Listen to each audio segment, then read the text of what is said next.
Bien, estimados alumnos, comenzamos con un tema nuevo y esto es sistema nervioso. En primer lugar, vamos a ver todo lo que se refiere al tejido nervioso, cómo estaría constituido el mismo y algunos conceptos básicos que hacen esenciales para poder seguir con esta temática. Por lo que este primer tema, primero, sí o sí, lo tienen que tener absolutamente claro para poder seguir. En primer lugar, ¿por qué el estudio del sistema nervioso? El sistema nervioso es uno de los sistemas reguladores. ¿Por qué digo uno de los sistemas reguladores? Porque además del sistema nervioso se consideran como sistema regulador el sistema endocrino y también el sistema inmune, porque hoy se llama que la regulación es neuroinmunoendocrina. Nosotros nos vamos a referir en este momento al estudio del sistema nervioso, quien va a regular la homeostasis, o sea, va a regular nuestro medio interno. Esa participación en la regulación la va a hacer en forma rápida, o sea, que el sistema nervioso es el que responde en la homeostasis en forma más rápida. Ahora, ¿cómo está formado estructuralmente el sistema nervioso? El sistema nervioso está formado por dos partes. ¿Cuáles serían? El sistema nervioso central, que comprende a todo lo que está en nuestra caja craneana, a lo que se llama encéfalo, y después médula. Eso es sistema nervioso central. Y además a todo ese cableado, por decirlo de alguna manera, que sale del sistema nervioso central, es decir, los nervios, eso se denomina sistema nervioso periférico. Entonces, el sistema nervioso estaría formado por sistema nervioso central, que está comprendido por encéfalo, que se ubica en la cavidad craneana, y médula espinal, que está ubicada dentro de la cavidad raquídea, que ya vimos donde se ubica cuando vimos la estructura de la columna vertebral. Además tenemos el sistema nervioso periférico, que estaría comprendido principalmente por los nervios raquídeos, los nervios craneales y el sistema nervioso autónomo. Bien, para terminar de analizar a lo que se refiere el sistema nervioso y sus partes, nosotros hablamos del sistema nervioso central y ya sabemos que está constituido por encéfalo y médula espinal. Ahora veamos un poquito más el sistema nervioso periférico. El sistema nervioso periférico podemos decir que tiene una parte motora o eferente y otra sensitiva o aferente. La sensitiva, o sea que llega al sistema nervioso, que va a ir hacia el sistema nervioso central y trae información, mientras que la motora es de salida desde el sistema nervioso central y lleva órdenes hacia las estructuras que lo cumplen, como podrían ser, por ejemplo, músculos, glándulas. En esa información motora o de salida puede ser a través de fibras del sistema nervioso autónomo, simpáticas o parasimpáticas. Ambos se dividen y son antagónicos, el efecto del simpático con el parasimpático, o somáticas, que son las que van al músculo esquelético. Bien, acá tenemos otra forma de representación, simplemente como para ir introduciéndonos al tema, todo lo que nosotros llamemos algo aferente, o sea, algo que va hacia el sistema nervioso central, es un estímulo que viaja hacia el sistema nervioso central buscando una respuesta. Mientras que la información de salida, eferente o motora, lleva órdenes desde el sistema nervioso central hacia afuera. ¿Quiénes son los que van a cumplir esas órdenes? Pueden ser un músculo estriado en el sistema nervioso somático, o una glándula o músculo liso en el sistema nervioso autónomo. Bien, entonces podemos hacer una primera generalización. Nosotros ya entendemos que tenemos sistema nervioso central y sistema nervioso periférico. Ese sistema nervioso central es un centro de control, es un centro donde se elaboran las respuestas, donde a partir de los estímulos recibidos se elaboran respuestas que tanto para el medio exterior como para controlar nuestro medio interno. Por otro lado, el sistema nervioso periférico está formado por los receptores sensoriales, que son los lugares que van a detectar esos cambios, y los nervios, tanto sensitivos como motores, que serían nuestros cables o líneas de comunicación que tenemos con el sistema nervioso central. Ahora vamos a ver cómo está formado ese tejido nervioso. Para que haya sistema nervioso, la primera cosa que vamos a ver es la estructura del tejido nervioso. Para que haya tejido nervioso debe haber neuronas, que serían las células principales o células responsables de esa transmisión nerviosa. A su vez, esas células nerviosas no están solas. Siempre donde haya neuronas va a haber glía o neuroglia. ¿Para qué están ellas? Que son las células de apoyo, nutrición, sostén de esas neuronas. Ahora vamos a comenzar a ver las características de esta célula esencial para el tejido nervioso, que es la neurona. Como podemos ver, esta célula es una célula con características especiales. ¿Por qué? Porque tanto sus características del citoplasma presenta proyecciones que son específicas o especializaciones de la misma, como son la presencia de dendritas o arborizaciones pequeñas que tiene alrededor del citoplasma, pueden ser de número variado, como también la proyección de una estructura única que se llama axón y termina en un teledendrón. Entonces, en la estructura de una neurona nosotros podemos encontrar un cuerpo, soma, de forma muy variada. No necesariamente tiene esta forma estrellada. También tenemos las arborizaciones dendríticas de ese citoplasma, que son ramificaciones pequeñas que pueden ser muy numerosas o solamente una o pocas. A su vez, la proyección llamado axón, que sale desde una zona del citoplasma que se llama cono axónico, ese axón puede estar mielinizado y en esa vaina de mielina va dejando espacios, los cuales se denominan nodos o nódulos de Ranvier. Por otro lado, a su vez, estas células pueden hacer sinapsis con otras neuronas vecinas, ya sea con el citoplasma de una neurona vecina, con los axones de las células vecinas o también con dendritas desde las células vecinas, como lo podemos ver en esta imagen. En función del número de prolongaciones que tienen las neuronas, estas neuronas se pueden clasificar en unipolares o pseudomonopolares, que vamos desde izquierda a derecha, las bipolares, que serían las que están en el medio, y las multipolares, que sería el tipo de neurona que estuvimos descubriendo. A su vez, podemos ver que en la imagen inferior que tienen a la izquierda, ustedes pueden ver una neurona bipolar, son las que vamos a ver después, que son principalmente van como interneuronas. Las neuronas sensitivas normalmente son del tipo de neuronas unipolares, que sería la primera que acabamos de ver, o pseudomonopolares. Y las neuronas multipolares son, sobre todo, pertenecen o son las que tienen esa forma, las neuronas motoras. Otra clasificación de acuerdo al número de prolongaciones sería esta, y que las clasifica en monopolares, las que tienen una sola prolongación, en bipolares las que tienen dos prolongaciones, como lo que estamos viendo, y una actuaría de dendrita y otra de axón.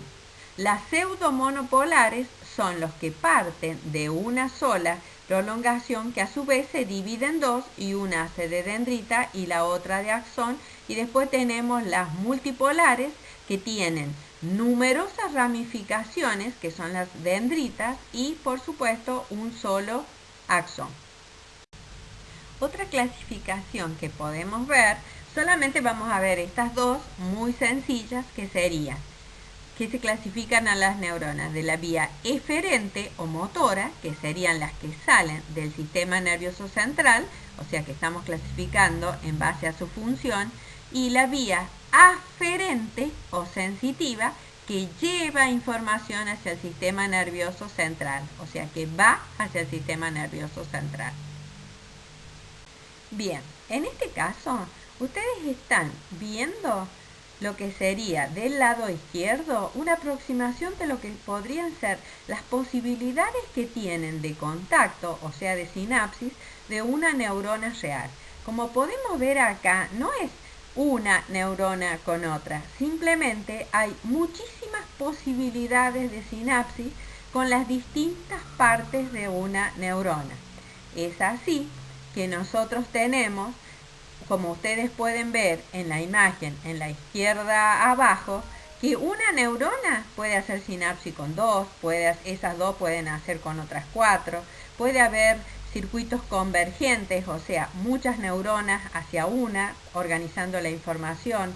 También lo pueden hacer en forma cíclica, o divergente o convergente. Por lo tanto, las posibilidades de formación de una red neuronal son infinitas. Ahora, ¿cómo se transmite ese impulso nervioso a través de la neurona? Vamos a ver que tenemos dos posibilidades. Ese impulso nervioso puede tener una conducción saltatoria o una conducción continua. La conducción es continua, como veremos en las imágenes de la derecha, cuando se trata de una neurona cuyo axón no está mielinizado, es decir, que la conducción del impulso nervioso es punto a punto a lo largo de todo el axón. Mientras que en la imagen de la izquierda podemos ver que los axones están mielinizados. Por lo tanto, la conducción del impulso nervioso va a ser saltatoria. ¿Cómo sería esta? Desde un nodo de Jambier al nodo de Jambier siguiente. Esta sería la forma de hacerlo. Entonces, estamos viendo que los axones pueden estar mielinizados o no mielinizados. Esas son las dos opciones. Pero recordar que los axones nunca están desnudos, o sea, desprotegidos. Pueden o no tener mielina, pero no están desprotegidos. Tienen una cubierta. Bien, en esta imagen nosotros podemos ver cómo se ve un axón mielinizado. Si nosotros vemos un corte de ese axón, podemos ver que la producción de mielina no es continua, va dejando espacios que serían lo que ya sabemos que se llaman nodos de Rambier. Por otro lado, en la imagen de la izquierda, ustedes pueden ver cómo se ve el citoplasma, el núcleo, nucleolo, cómo se ve en realidad el cuerpo de una neurona con una tinción al microscopio óptico. Entonces, esos axones mielinizados, este sería un axón mielinizado que tiene, como se puede ver, una vaina de mielina producida por células de Schwann y a su vez tiene una cubierta externa que se llama endoneuro, que pertenece, o sea, sería de tejido conectivo. Ahora bien, ¿qué es la mielina? La mielina, ese componente que tienen las vainas de los axones, están formadas por un 70% de lípidos y 30% de proteína. Esos lípidos son lípidos complejos, del tipo de esfingolípidos, fosfatidilcolina, que sería interesante que indaguen sobre, por ejemplo, qué alimentos lo proveen. Por otro lado, ustedes pueden ver claramente los nodos de Rambier, que sería una superficie de 1 a 2 milímetros por donde sería que se produce ese intercambio o ese iónico por donde van pasando ese impulso nervioso. En esta imagen, simplemente a título comparativo, les muestro la composición lipídica, por ejemplo, de la membrana del eritrocito humano. En amarillo está la mielina Y ustedes pueden ver que dentro de los principales componentes sería fosfatidilcolina, fosfatidiletoanolamina, fosfatidilserina. También tiene un importante contenido de glucolípidos y colesterol. O sea, si nosotros tenemos conducción saltatoria, es decir, que el potencial de acción salta de nodo de Jambier a nodo de Jambier, ya produciendo repolarización, despolarización en cada uno de los puntos donde la fibra no está mielinizada. Es decir, porque la vaina de mielina actúa como aislante. Ahora, ¿cuál es la ventaja de que una fibra tenga mielina? Sería que la transmisión del potencial de acción se hace con mayor velocidad y con menor gasto de energía. Retomando en cuanto a la velocidad de conducción del impulso nervioso en fibras, mielinizadas o no, tenemos que no solo va a variar la velocidad de conducción de acuerdo a si la fibra es mielinizada o no mielinizada, como se puede ver en la gráfica, que está graficada la velocidad en función del diámetro de la fibra, inclusive, también la fibra va a variar la velocidad de conducción en función del diámetro de la misma. Cuando mayor es el diámetro de la fibra, va a oponer menor resistencia y por lo tanto va a ser mayor la velocidad de conducción. Conociendo algunas características de la neurona, pasamos a ver cuáles serían los otros tipos celulares que acompañan a la neurona dentro del tejido nervioso. Serían neuroglia y glía periférica. Dentro del sistema nervioso central, nosotros vamos a encontrar células como los oligodendrocitos, los astrocitos, las células ependimarias y microglia. Y en el sistema nervioso periférico vamos a encontrar células de Schwann y células satelitales, entre otras. Serían los principales tipos celulares que vamos a ver. Por lo tanto, las células de la glía o neuroglia están 50 veces son más numerosas que las neuronas. No obstante, recordar que esas neuronas necesitan del aporte de la neuroglia para el soporte, la nutrición y la defensa de las mismas. Le van a proporcionar el soporte mecánico, el aislamiento, le van a aportar los nutrientes a esas neuronas y también son importantes elementos del sistema de defensa para las mismas. Por lo que, en una primera aproximación, podemos decir que las células de la neuroglia o glía son los que le van a aportar el soporte, protección, nutrición a las neuronas. Pasamos a ver funciones específicas de algunos tipos de ellas. ¿Cuáles serían las células que producen la mielina en el sistema nervioso central y en el sistema nervioso periférico? Bien, la vaina de mielina es producida por los oligodendrocitos en el sistema nervioso central y por las células de Schwann en el sistema nervioso periférico. Como podemos ver en la imagen inferior, está representado en amarillo sería el axón que va envolviendo por una célula cuyo citoplasma va a enrollarse sobre sí mismo para formar una vaina protectora sobre el axón. De esa forma es que las células de Schwann envuelven al axón y le dan esa vaina protectora. A su vez, desde el citoplasma de las células de Schwann van a liberar o van a producir mielina que va a permitir ese aislamiento.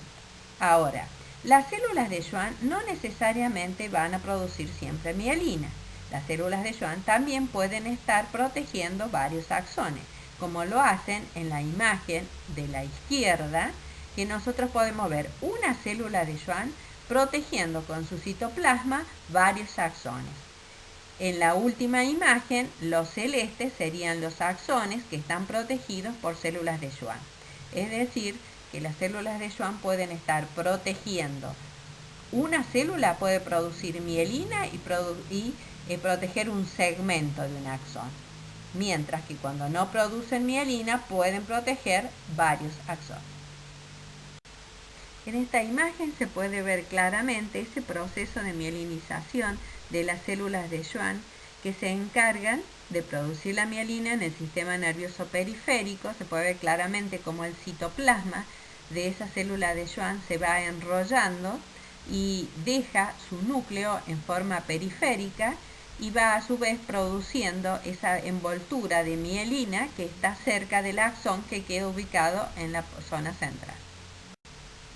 En esta imagen podemos ver las dos condiciones de las que previamente hablamos, de las células de Schwann cuando no mielinizan, sino que protegen a un grupo de axones, que serían los que se ven de color amarillo, y serían células de Schwann con su núcleo central.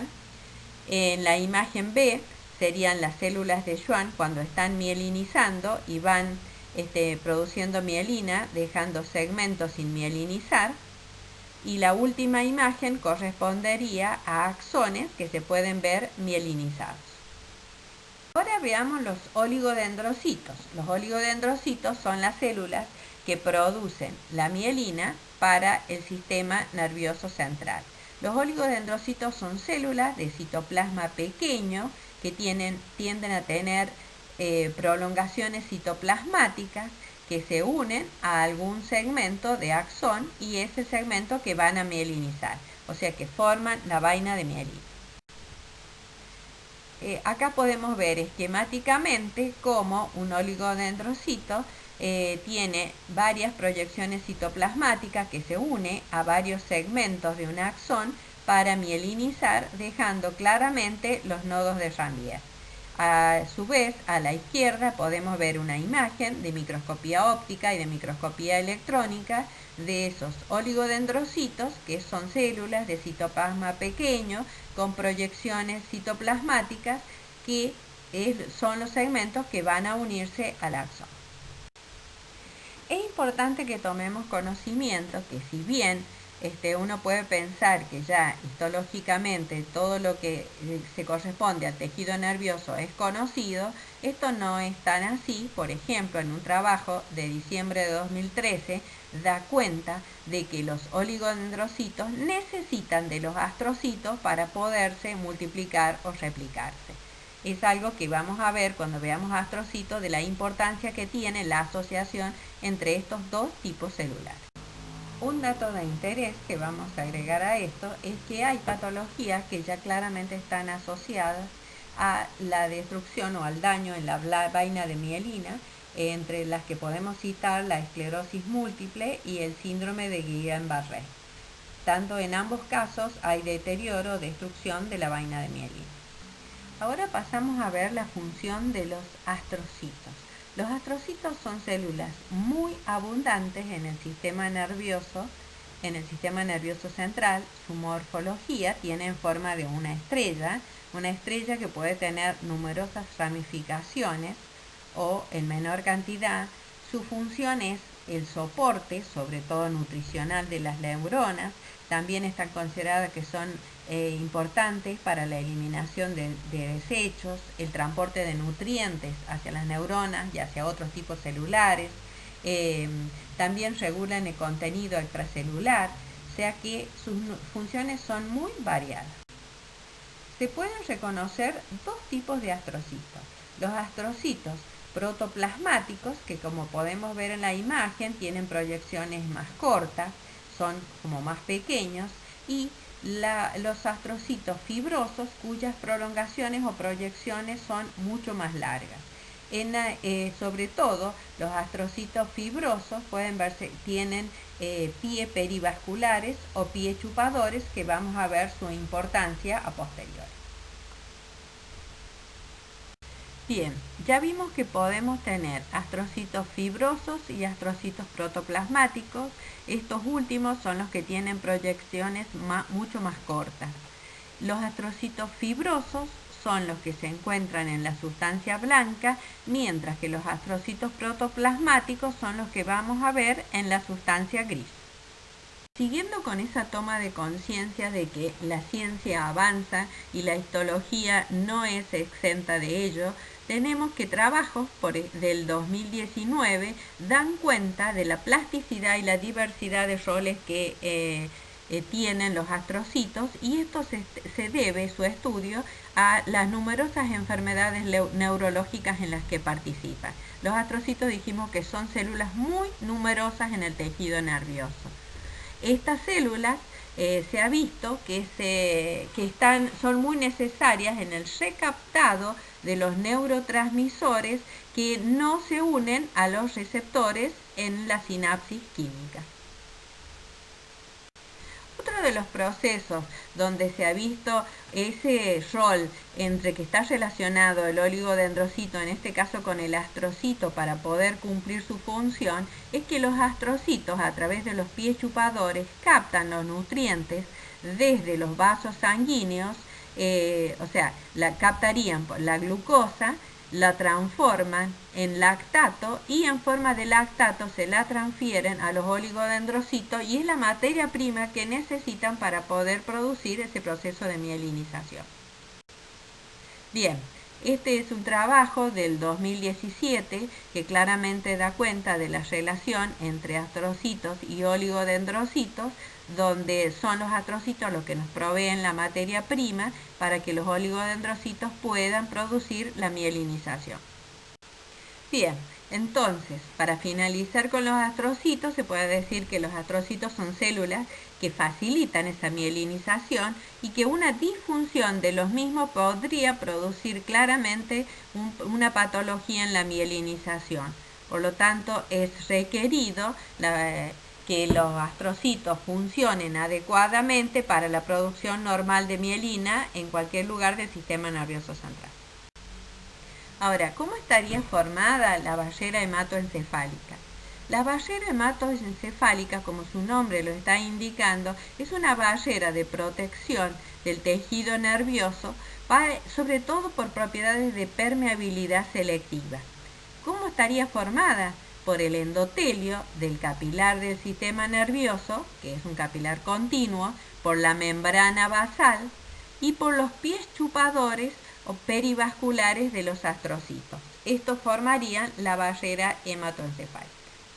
Bien, acá estamos en presencia de un capilar continuo, a su vez, por su propiedad altamente selectiva, presenta una membrana basal, y después tenemos los pies chupadores de los astrocitos, y que esto formaría la barrera hematoencefálica. Es muy interesante tener en cuenta, por ejemplo, pueden ver las uniones tipo tie junction que hay entre las células, lo que hace que la permeabilidad, o sea, lo que deja pasar desde los vasos hacia el tejido nervioso, es exclusivamente a través de las células. Esto aumenta la especialización de la misma. Esta imagen es obtenida en el año 2018 a partir de libros de neuropatología. Haciendo un relevamiento de las funciones que hasta el momento se conocen de los astrocitos, podemos decir que además de participar en el sostén y la nutrición, también participan en la producción de lactato a partir de glucosa, esto para ser entregado, por ejemplo, a los oligodendrocitos, la importancia que tienen en la barrera hematoencefálica, en las lesiones, en las isquemias, también participan ocupando los lugares por destrucción de neuronas. Captan exceso de iones como potasio, en la cicatrización, en la armazón durante la migración celular, separación de neuronas, servir como aislante eléctrico, y también impiden la diseminación de neurotransmisores en los procesos sinápticos. Por todo lo que podemos ver hasta el momento, es claro que la vida de los astrocitos dentro del tejido nervioso es altamente activo y son muy importantes para el mantenimiento del metabolismo general, tanto de las neuronas como de todo el tejido, y también se los ha reconocido como que son células que tienen compromiso en patologías hoy por hoy con alta incidencia y de preocupación para el mundo de la ciencia, como son la enfermedad de Parkinson, el Alzheimer, la enfermedad de Huntington. Son todas enfermedades donde están involucrados este tipo celular.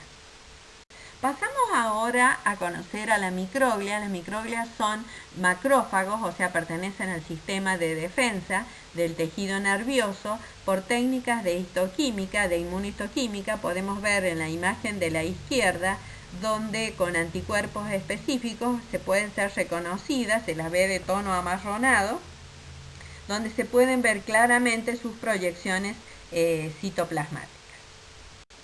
Bien, la microglia es el único macrófago que es residente en el sistema nervioso central, pero no solo tienen funciones de macrófago.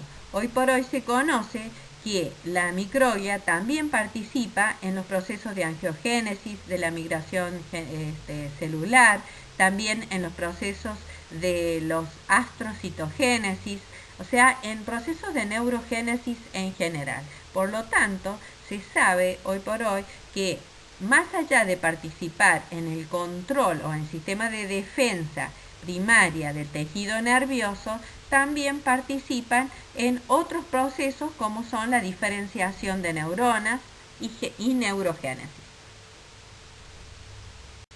También se conoce que este tipo celular, que es la microglia, contribuye activamente en procesos patológicos. Así, se lo ha visto participando o alteraciones en este tipo celular en enfermedades como el cáncer, como enfermedades neurodegenerativas, trastornos como el Parkinson, Alzheimer, esclerosis múltiple, en la epilepsia. O sea que hay numerosos procesos, como incluso encefalitis infecciosa, donde se ha visto que hay alteraciones a nivel de este tipo celular. Las células ependimarias.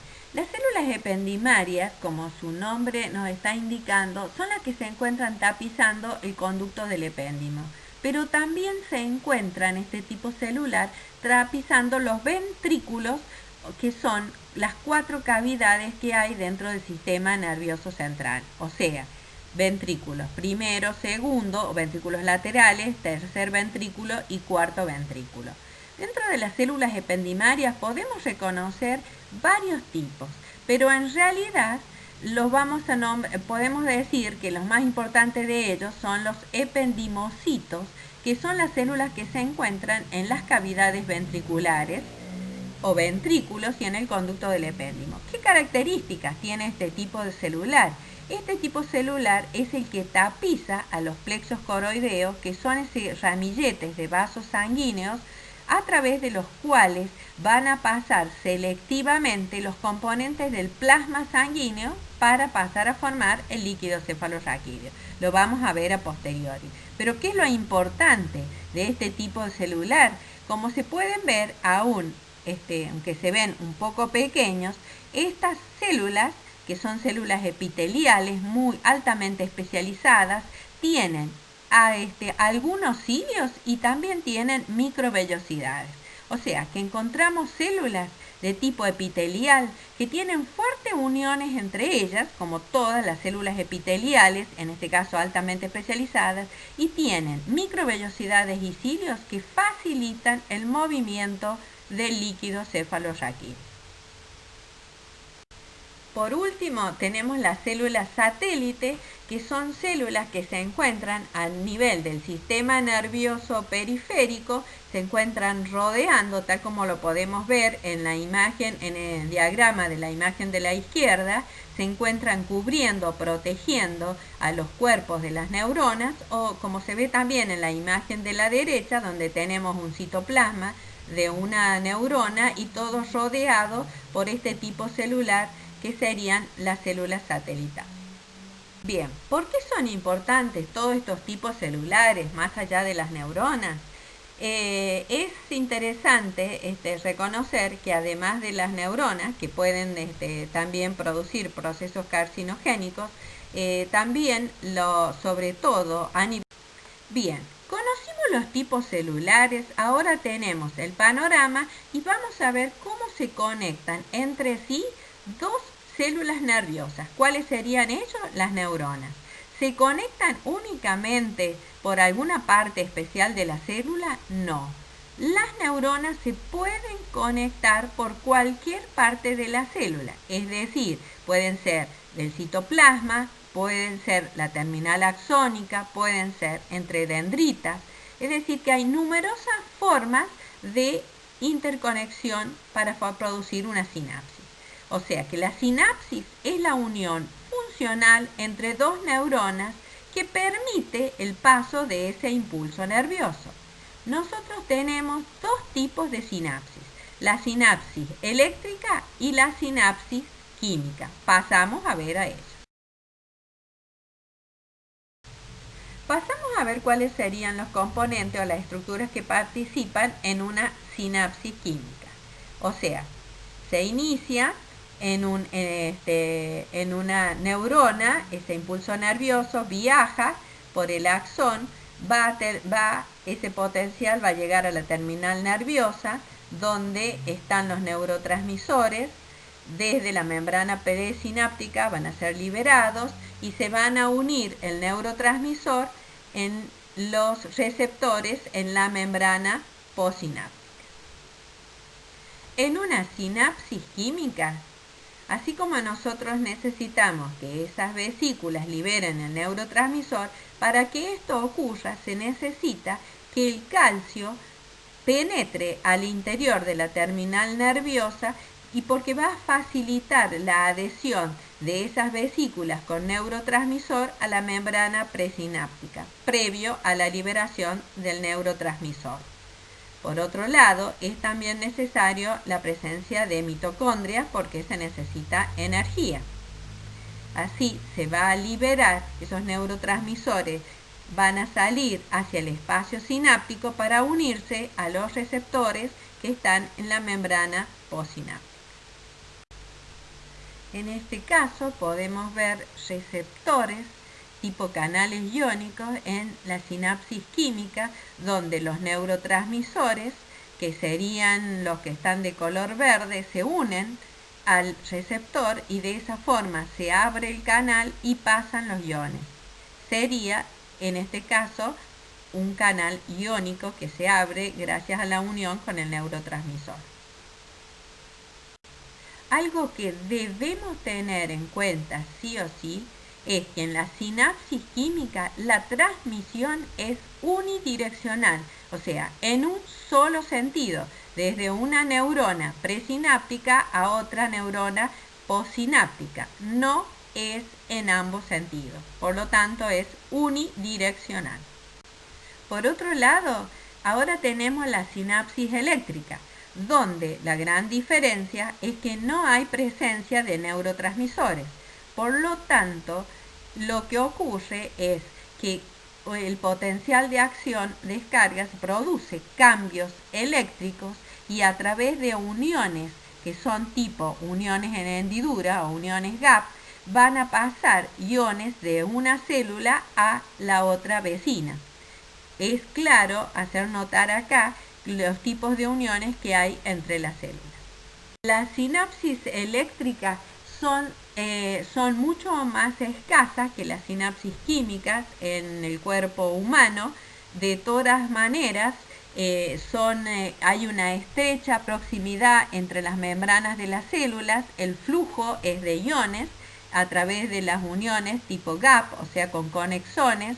Acá la sinapsis eléctrica es bidireccional. La actividad eléctrica se transmite en forma instantánea, o sea, no hay un mensajero químico y la respuesta es muy rápida. Otros conceptos muy importantes para poder comenzar a estudiar la anatomía y la fisiología del sistema nervioso es el concepto de sustancia blanca, sustancia gris. Si nosotros miramos el sistema nervioso central, vamos a tener que siempre se señala a la sustancia blanca, a la sustancia gris. ¿Qué es lo que es la sustancia blanca y gris?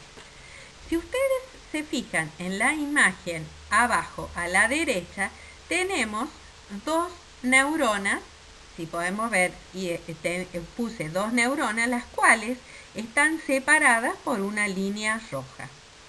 Todo lo que corresponde desde el cono axónico hacia la parte superior, digamos, de la neurona, que sería el cuerpo de la neurona, sería la sustancia gris, o sea, donde no hay mielina. Una vez pasado el cono axónico, todo lo que está mielinizado sería la sustancia blanca. aquí que esta es la clave de esa diferenciación. Pero ¿qué nos falta acá? Si nosotros con lo que vimos de tipos celulares, vimos que para que haya tejido nervioso, no solo debe haber neuronas, sino debe haber glía o neuroglia. Por lo tanto, en ambos casos, tanto a la sustancia gris como a la sustancia blanca, debemos agregarle la presencia de células de la neuroglia o glía. ¿Y qué otra cosa? Nos falta la presencia de vasos sanguíneos, porque todo tejido para estar vivo debe estar irrigado e inervado. Si pasamos a la definición de lo que es la sustancia blanca, entonces, que está constituida ¿por qué? Por las fibras nerviosas mielinizadas y células de la neuroglia. ¿A qué se debe ese color blanco? Se debe al aspecto que le da a la mielina. Mientras que la sustancia gris está conformada por los cuerpos de las neuronas, sus arborizaciones dendríticas hasta el cono axónico y las células de la neuroglia. La falta de la mielina es lo que le va a dar el aspecto. En la imagen de la izquierda les puse una foto histológica de lo que sería una médula espinal. La parte central de la médula es sustancia gris, que tiene el aspecto de una mariposa. La parte periférica, o sea, alrededor, es sustancia blanca. O sea, que ahí tenemos sustancia gris, los cuerpos neuronales, en este caso, están organizados en la parte del interior de la médula, mientras que los axones viajan por toda la parte periférica de la médula espinal. Esto sería el concepto de sustancia gris y sustancia blanca. Ahora, ¿la distribución de la sustancia gris y sustancia blanca es igual a lo largo de todo el sistema nervioso? No. Nosotros podemos ver en la imagen de la derecha un corte de médula espinal, donde ya sabemos que la sustancia gris es central y la blanca es periférica. En la imagen de la izquierda tenemos un corte que podemos ver incluso el plano de corte, que es un plano frontal a través del cerebro, donde tenemos la sustancia gris periférica y la sustancia blanca central. Es de aquí que ahora vamos a ver otro tipo de estructuras que son agrupaciones de cuerpos neuronales, o sea, agrupaciones de sustancia gris aisladas dentro de la sustancia blanca, que son a estas estructuras se los llama núcleos. Serían los próximos elementos que vamos a ver su concepto o definición. Entonces, dijimos que núcleos son ese conjunto de cuerpos neuronales dentro del sistema nervioso central, mientras que un ganglio va a ser una agrupación o un conjunto de cuerpos neuronales fuera del sistema nervioso central, o sea, en el sistema nervioso periférico. Una vez que conocimos el concepto de ganglio y de núcleo, pasamos ahora a ver lo que es un fascículo haz y lo que es un nervio. Veamos un nervio. Si nosotros tenemos que los axones están rodeados por una vaina de tejido conectivo muy delgada, llamada endoneuro, y un conjunto de axones rodeados por una envoltura de tejido conectivo forman el fascículo. Esa envoltura de tejido conectivo se denomina perineuro. Varios fascículos pueden estar envueltos por otra envoltura o vaina de tejido conectivo que se denomina epineuro. A ese conjunto de fascículos se denomina nervio. Los nervios se caracterizan porque van a estar organizados perfectamente en fascículos, los cuales cada fascículo puede ser de fibras, ya sea sensitivas, otro puede ser de fibras motoras o pueden simplemente ser directamente un nervio sensitivo, otro puede ser motor o cuando tiene de ambos fascículos puede ser un nervio mixto. O sea, que los nervios son fibras nerviosas, que serían los axones, que están rodeados por revestimientos de tejido conectivo. Esos revestimientos de tejido conectivo, si vamos desde afuera hacia adentro, serían el epineuro, perineuro y endoneuro. La velocidad de conducción del impulso nervioso dentro de esa fibra nerviosa periférica va a depender del espesor o diámetro de la fibra y del grado de mielinización de la misma. Entonces, por lo visto hasta el momento, nosotros tenemos que los nervios van a estar formados por fascículos, o sea, esos fascículos que son conjuntos de axones. Recordemos que son tejidos y que para estar vivos vamos a tener que siempre van a estar acompañados por vasos sanguíneos y también por pequeños nervios propios. O sea, que ustedes pueden ver en la imagen de la derecha pueden ver un fascículo nervioso y justo en el centro un vaso sanguíneo. En la imagen de la derecha abajo pueden ver los axones mielinizados y se ven como pequeñas fibras muy delgadas que serían lo que fue el endoneuro. Por otro lado, en la imagen de la izquierda pueden ver a nivel de microscopía óptica 900 por sería, ustedes pueden ver las envolturas que serían las del perineuro y endoneuro que se pueden ver claramente. Y bueno, y por afuera que estaría el epineuro. Bien, en este caso tienen imágenes de microscopía óptica con coloraciones de rutina. Ustedes pueden ver en un corte transversal y longitudinal. Longitudinal sería la imagen de la derecha. La imagen central sería un corte transversal donde ustedes pueden ver en ambos casos los cortes organizados de los axones y pueden ver claramente como más teñida la envoltura de tejido conectivo. Esto sería un fascículo. Ahora pensemos, ¿por qué en el sistema nervioso central no encontramos nervios? ¿Cuál sería la diferencia entre un haces o conjuntos de axones que vamos a encontrar como tractos o vías en el sistema nervioso central y los nervios en el sistema nervioso periférico? En el sistema nervioso central no hay espacio. Por lo tanto, en el sistema nervioso central no hay envolturas o vainas que van a aislar cada uno de los conjuntos de axones. No hay vainas de tejido conectivo, pero sí transcurren o viajan juntos ese conjunto de axones que van desde un lugar a otro, ya sean conjunto de fibras o axones sensitivos o motores, se los llama haces o vías. Espero que entiendan esta diferencia. Bien, llegamos al final de esta parte.